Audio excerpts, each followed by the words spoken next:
Hello, I'm Bob, and for the purposes of these videos, I am the bookerer. Foolishly, at the beginning of this year, pre-lockdown, and just as part of a general New Year's resolutions list for 2020, I decided I wanted to read every single Booker Prize winning novel from the last 50 years. Not an unachievable task, thought it was fairly nice and easy and simple. Then part of the way through that, for some reason I decided, no, what I want to do is read every shortlisted novel from the Booker Prize over the last 50 or so years, which is a very different kettle of fish. We're talking about 6, sometimes 7, sometimes slightly fewer novels per year for all of those 50 years. It's a big task, and as you can see, I've been slowly collecting some of the novels from the Booker Prize shortlists over the last few years. That's also somehow extended to me somehow reading some of the long lists for the Booker Prize, as I have done with 2019s and now 2020s, which I'll be talking about today. Apologies as I'm starting this video for any inconsistencies in sound or lighting or whatever. I appreciate that this is a very boring backdrop. This is the best I could find in my house. I live in a house that is very well stocked with hoarded items. Most walls and wall spaces would not be very good for this kind of space. This is the best lighting I can also find, which is atrocious really in many ways. And this is the only corner I can really do this in. Just with a little laptop jerry-rigged over the other side of the room to hopefully pick up my voice. So thank you very much for joining and for persisting with this.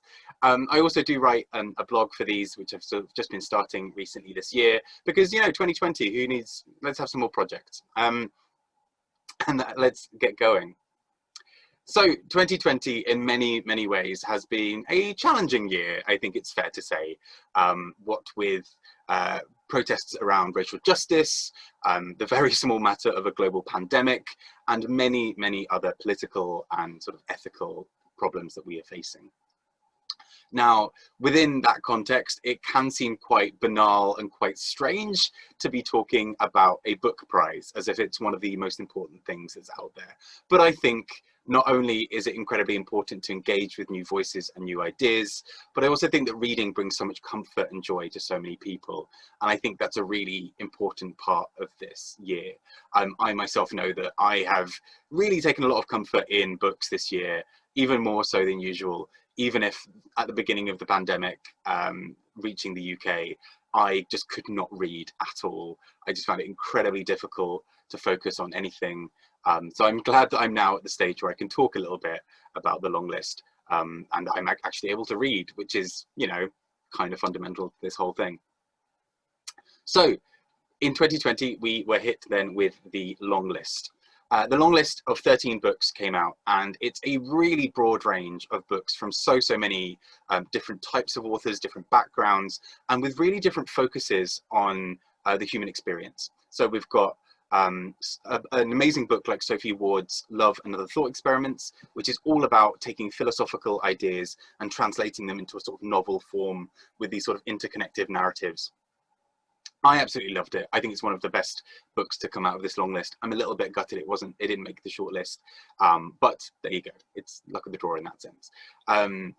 There was a lot of conversation early on about the long list, about how diverse and how different and new it was. We had 7 debut novelists, which is, I think, the highest that has ever happened for a long list. I mean, it's really exciting in a year where many new authors are finding that they can't attend the kind of promotional events or even publication, even have their books published that they would normally be able to in a regular year. Added to that, you've obviously got the fact that for many bookshops and booksellers and book retailers in any form, it's been a challenging year. There's been even more appetite for novels and for books than probably ever before. But at the same time, it's been even harder to get hold of them. Obviously, many bookshops and areas have been distributing their books online and have been looking at ways to deliver books. But that's not always been the case, and that's not always been the easiest. And this is also why it's really great to support local bookshops. And please do support your local ones, particularly if you can also be part of something like bookshop.org. It's a really great way to get the books you need. This is not sponsored, but it's a really great way to get books that you need, and also support local bookshops at the same time, because they have been hurting. And particularly, you know, the Christmas rush is normally when they would get so many of their sales. And that's not really able to happen as the UK goes into lockdown round 2. Fun, fun, fun. So the books themselves, really early into 2020's long list, almost all of the conversation was focusing around a few main details. So, as I mentioned, lots of them being debut novels. The fact that there were so many more women that we often see in some long lists. The fact that so many of those writers were also writers of colour, which is great, because traditionally a lot of writers of colour have been left out of the processes, not only of book awards, but of even kind of getting to the stage of having their books published. So absolutely fantastic to see so many exciting new authors this year. Added to that, the sheer breadth of those voices was really interesting. So, you know, the fact that you can have an epic about Italy and Ethiopia at war, alongside a novel about Zimbabwe and a sort of mental breakdown, alongside a mother with Alzheimer's and her daughter, alongside street and gang violence in Who They Was, which I think is a really exciting novel, a really exciting voice to have a novel that takes the kind of English that many people speak on a daily basis and uses that in its actual form as a novel. That's sometimes quite strange. You know, we often are very used to certain dialects and certain voices being squeezed out of literature or being seen as non-literary in some form. And so I think it's really exciting that Who They Was is there. We had C.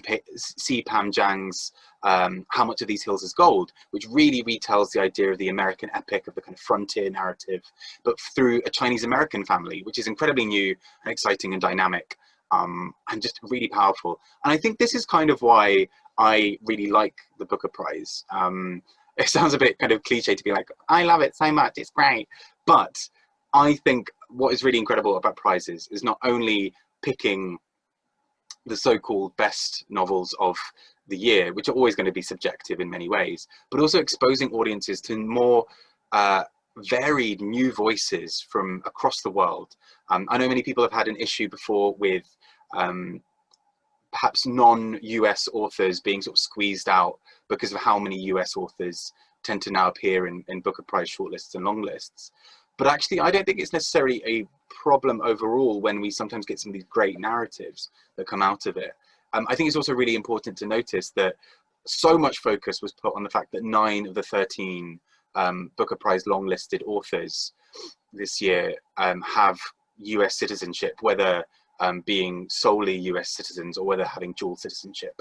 However, I think that kind of misses the point, because I think it kind of unfairly elides a lot of those people into the box of being from the US. So, for example, in the case of Maaza Mengiste, by calling her American, we are kind of also erasing a little bit of the idea that she's actually Ethiopian as well.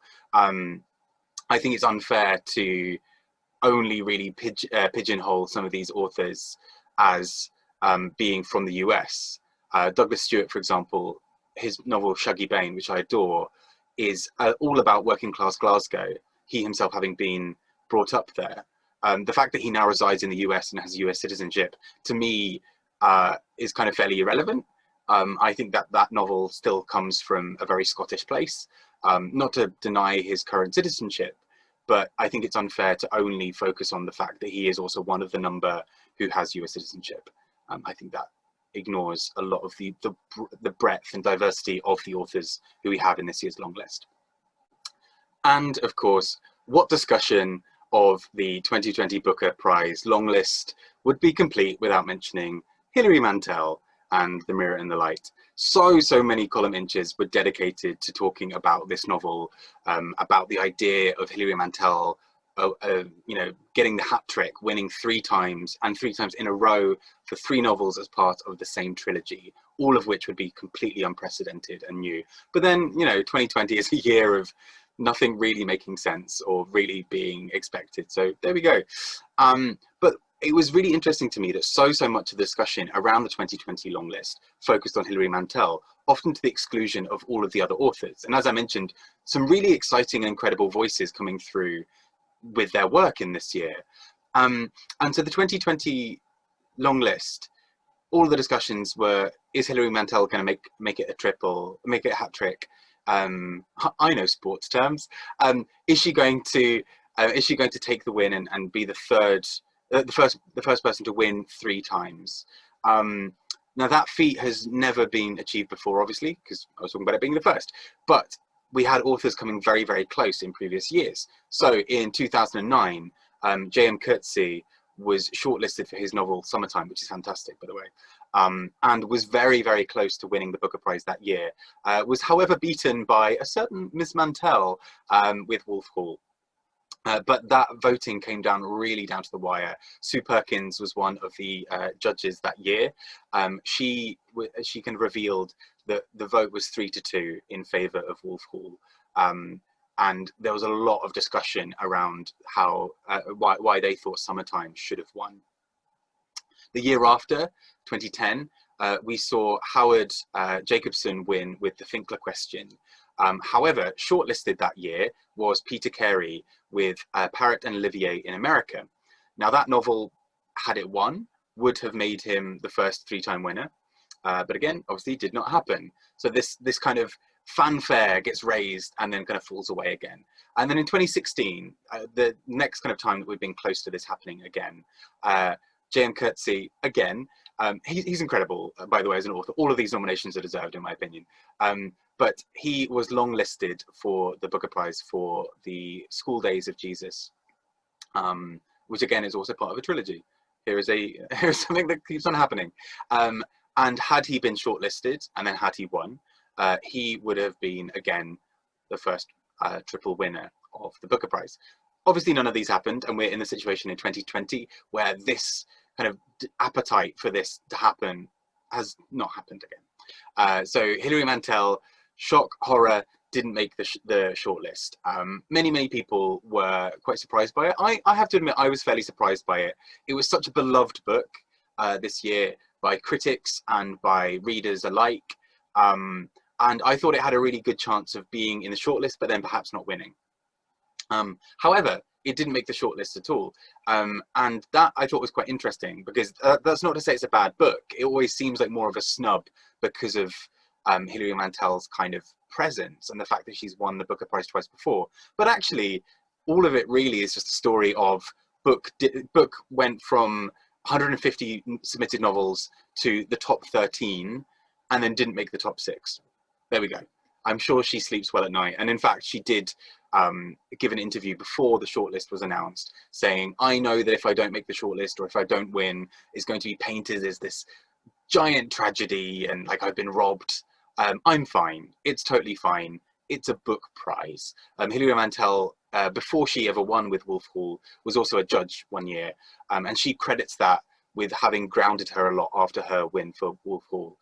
So, for example, she said that being a judge made her realize how much goes into some of these conversations of weighing up the books, how, you know, all the books that make the shortlist or the long list are really heavily appreciated by the vast majority of the judges, if not all of them. And also that it's a bit of a weird horse race. It might be entirely dependent on who's in the room. It might be that actually if you'd selected 2 or 3 other judges, or if even one judge had been swapped out with somebody else, a different book entirely would have won. And so Hilary Mantel was really grounded and really positive and generous about it, which I thought was really lovely. But as a result, the column inches went everywhere about how Hilary Mantel was robbed, which I think again took away a little bit from the actual shortlist of 6 very, very good books. I think what's really important to notice as well on that is, for me, I actually am fairly glad that Hilary Mantel didn't make the shortlist, not as a snub to the book, I thought, or to her. I thought the novel was incredible. I don't normally get along that well with historical fiction, but I was really taken by it, and spent, you know, the early days of lockdown reading the 900-page tome that is The Mirror and the Light, but really enjoyed it. I stuck with it and was really happy to do so all the way through because of the quality of the novel. However, the reason I'm glad that she didn't make the shortlist is I actually think it would have overshadowed a lot of the other books that were in that shortlist. So, for example, had that been there, we would have only really been having a conversation about Mantel or who else, or you know, and there having to be one novel that was supreme enough to defeat the, you know, the legend that is Hilary Mantel. I think as a result, it feels like a much more open race. The fact that we can look at the 6 novels that were shortlisted for this year's prize and really think, you know, any of these could win. Whereas I think had Hilary Mantel been there would have always been a conversation of, is this book good enough to stop her from winning 3 times? And that's a very, very different conversation.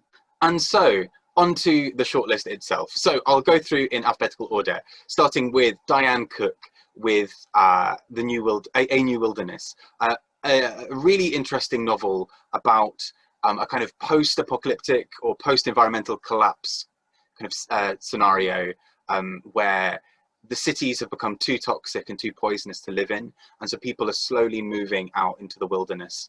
Partly as a bit of an initial trial, but to see if they can live amongst nature, whether that's good for their health and all those kinds of things. It begins with such a brutal, powerful scene, and it's an incredibly bleak book in so many ways. But for me, one of the absolute best books I've read this year. I just think it's stunning. I think the language is really clever and really powerful. And I think it's also done in such a human way. We get to see the foibles of these characters. We get to see them grow and learn. There's a young girl who essentially blossoms into a woman and grows up into an adult during her time living in the wilderness. And therefore we see this entirely new way of living. You know, her whole life is now dominated by trying to survive in this wilderness, but also balancing and negotiating her identity as a burgeoning adult. I thought it was incredible, one of my favorite books, and I really hope it does well. Next up,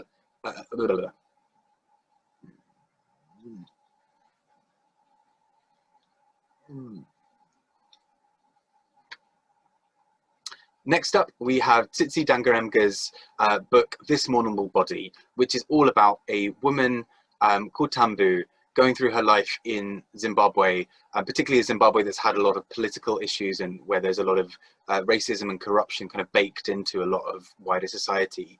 And her struggling through that at the same time as having a sort of dissociative or sort of mental breakdown in many ways throughout the time. So the whole novel is done in the second person, which is quite a bold move, but Tsitsi Dangarembga herself said that she tried writing it in the first person, tried writing it in the third person, and neither really worked. Something wasn't really clicking about that narrative.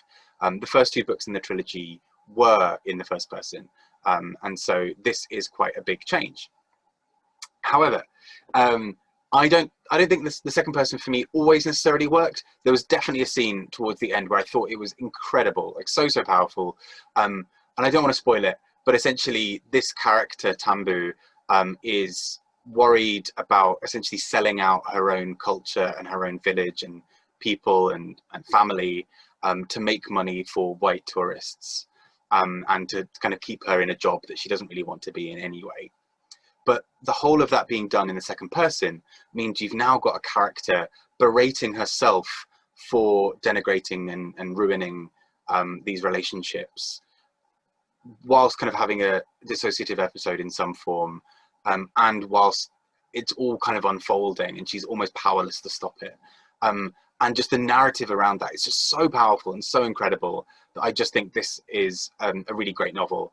There were parts that I didn't necessarily always get along with. I felt like parts of it dragged. However, the more time I've had away from the novel, the more I feel like I've been thinking about it. So a few of the other novels in the long list, I read, really enjoyed, and then didn't really find myself thinking about all that much afterwards. This Mournable Body, I've been thinking about a decent amount since. I mean, I recently had a book club, a book group with my local bookshop, support your local bookshops. And we were all talking about this Mournable Body. And suddenly, the more we were talking about it, despite it having been a month before that I'd finished the book, I just found myself really reconnecting with some of the ideas of it. There were lots of things that I hadn't considered the first time. And this is a novel that I think would probably stand up quite well to rereading. And that is not a bad thing when it comes to the Booker Prize. The Booker Prize, you start with the long list.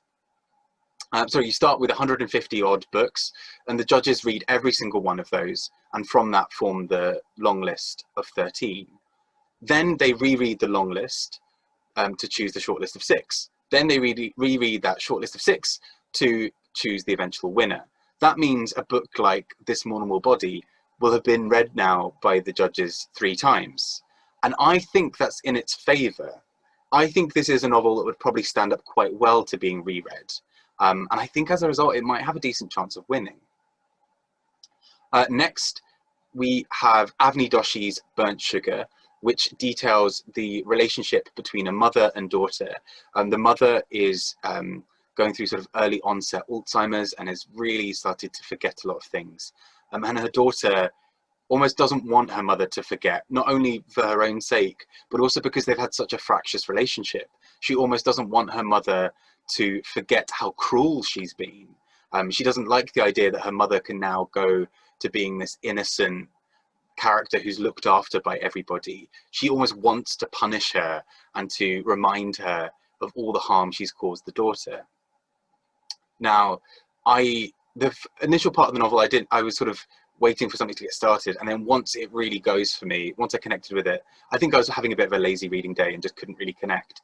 But once that novel really gets started, it just is incredible at kind of capturing the subtleties of family relationships and how, you know, in a family setting, whether it's a really close-knit family or a really dysfunctional one, there are always these little unspoken things and these tensions.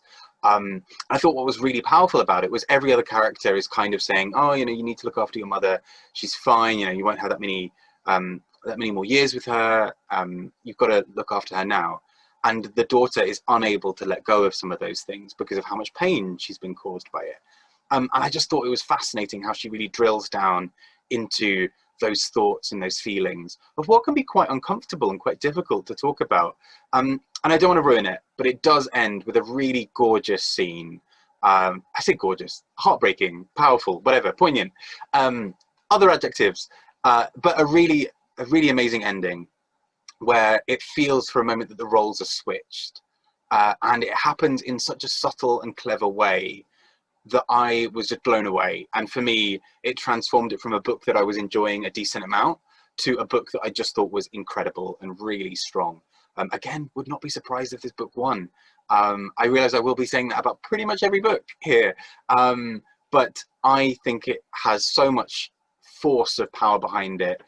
I've seen so many people adoring this novel, and I think is exactly why the prize exists. Like the Booker Prize is able to champion books like this and bring them to an audience who maybe never would have heard them otherwise. You know, her novel was published in the US with a slightly different name, but it might not necessarily have reached the UK shores in as big a way had it not been for the Booker Prize, and I'm really grateful for that.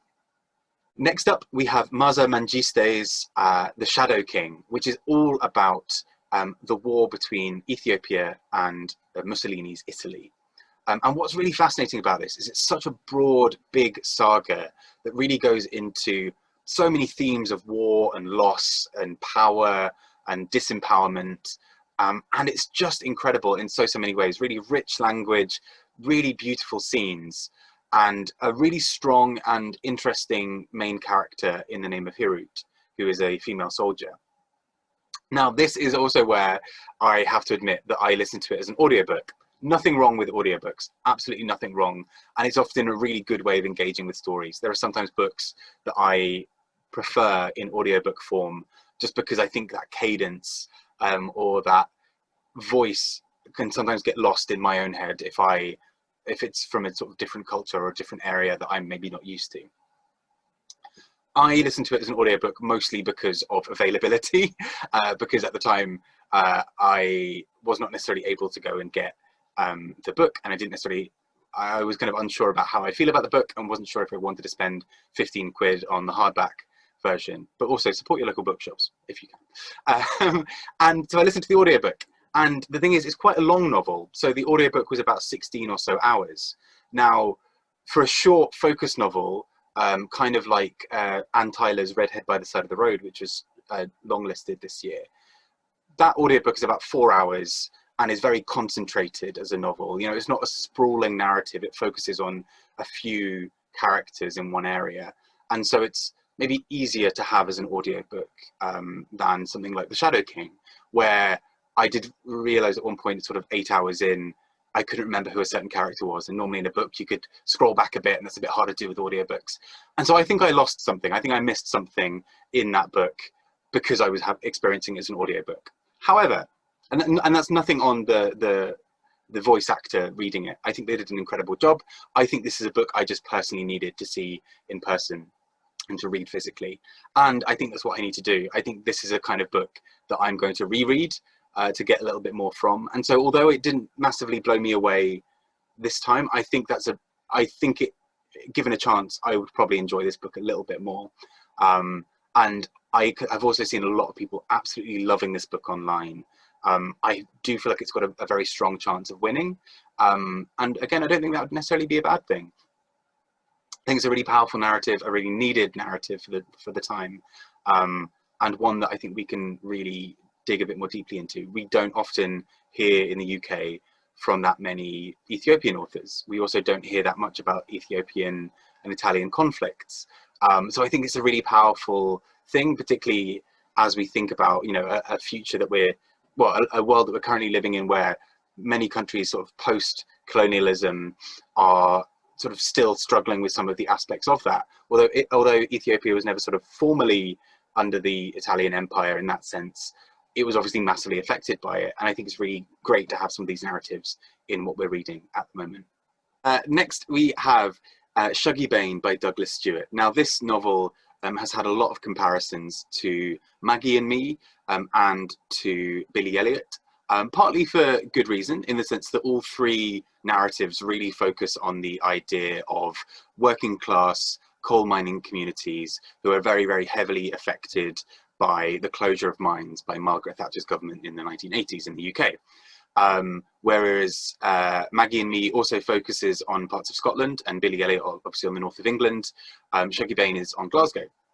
And it's interesting in all three narratives as well. We have the emergence of a young, sensitive male character in amongst a very dominantly, almost aggressively masculine working class culture. And so, for example, you know, Billy Elliot, obviously he is a dancer. Maggie and Me, we have this emergence of a young gay boy. And in Shuggy Bane, we also have a character who's never really explicitly coded or never explicitly outed as gay, perhaps, but is definitely coded with a lot of kind of queer sensibility. This is a young boy who looks after his alcoholic mother and makes sure that she is able to kind of do what she needs to. Ultimately, this is not necessarily too much of a spoiler, I think you see it coming, is not necessarily that successful at being able to well, she's not necessarily successful at being able to overcome her alcoholism, but it sort of charts his journey through that life. And it also charts a lot of it from Agnes's perspective as well, from the mother's perspective, which is really powerful, really moving. And I think what's really incredible about this novel is that it's so warm and generous with how it discusses these characters. So it would be very easy in these scenarios to let the characters be kind of painted as good or bad all the way through. So, you know, having the alcoholic mother who abandons her children in some ways, or is neglectful in looking after them. It'd be very easy to only paint the father as being horrible and aggressive.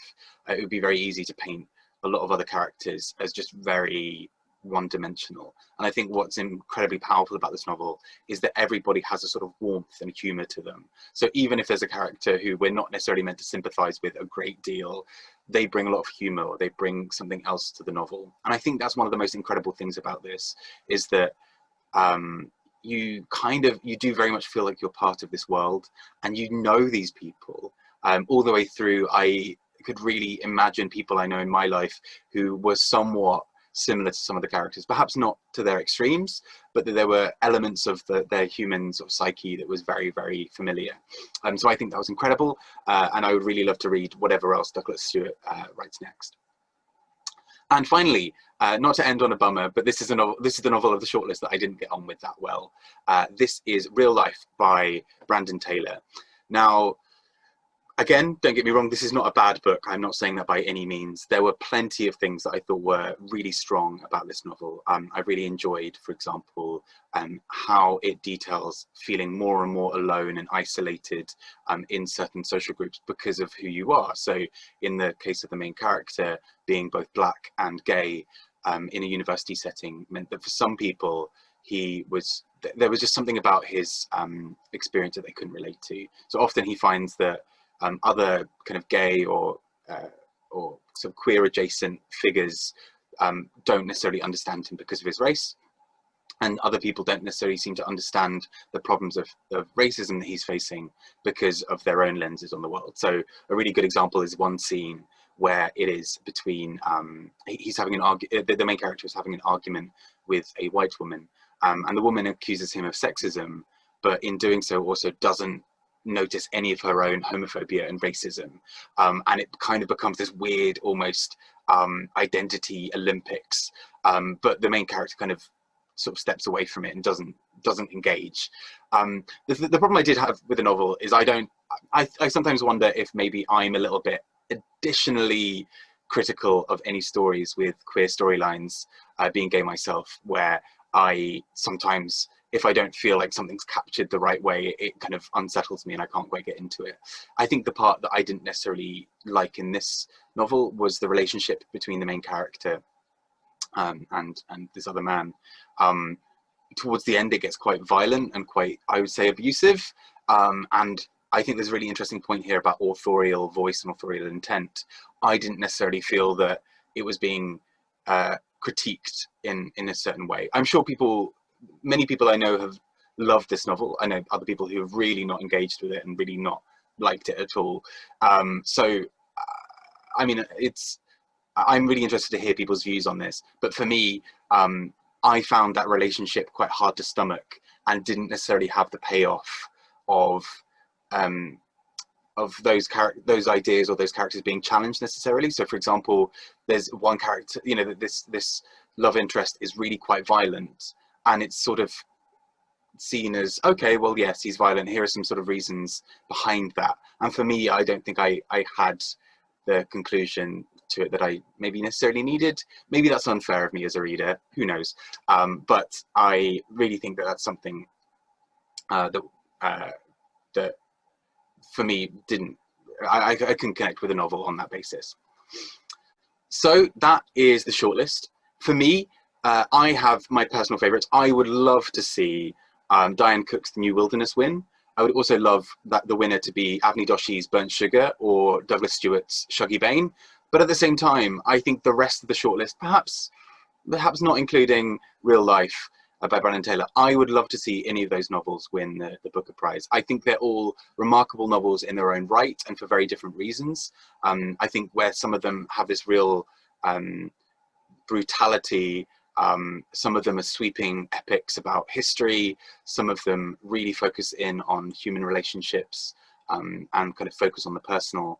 And I think that's actually something that's really true to all of these novels in the shortlist, is they all talk about human relationships in a really powerful way. And that sounds like such a cliche because so many books focus obviously on human relationships, but I think these novels do them specifically very well. And human relationships in very, very difficult circumstances, often large geopolitical, environmental problems. So, you know, whether the closure of the mines in 1980s Glasgow, whether that's the campus politics that kind of drive some disagreements to become more heated, whether it's an Ethiopian war or a mother with Alzheimer's, or whether it's the kind of political situation in Zimbabwe and someone having a mental breakdown within that, or whether it is the New Wilderness and the idea of this complete environmental collapse and how that really impacts on everybody around. I think either way, incredible, incredible novels, and I'm very, very glad that the Booker Prize has gifted us, really, and it is a gift, have gifted us the highlight, the spotlight on these 6 novels to really focus on. I don't have any of them with me here, partly because I'm terrible at doing this. I'll either get them from the library, and obviously that's gone. I will give them to people, or lend them to people, or kind of give them away in some other form, like to charity shops or whatever. So I have none of them here with me. But I'm really, really excited to hear some of your opinions, and I'd love to hear who you think should win. We're due a decision on the winner very, very soon, and who you would like to win. So please do let me know. And yes, thank you for enjoying my first little video here, which is me just prattling on a bit about books and is probably fairly indulgent. So thank you very much for being a part of this, and thank you. And I will be looking at some more Booker Prize years very shortly. Please do let me know which you think would be the best ones to tackle next. I have got many more years of them to read, so please do get in touch with any recommendations you have. Thank you. I've been the Bookerer, and take care. Bye-bye.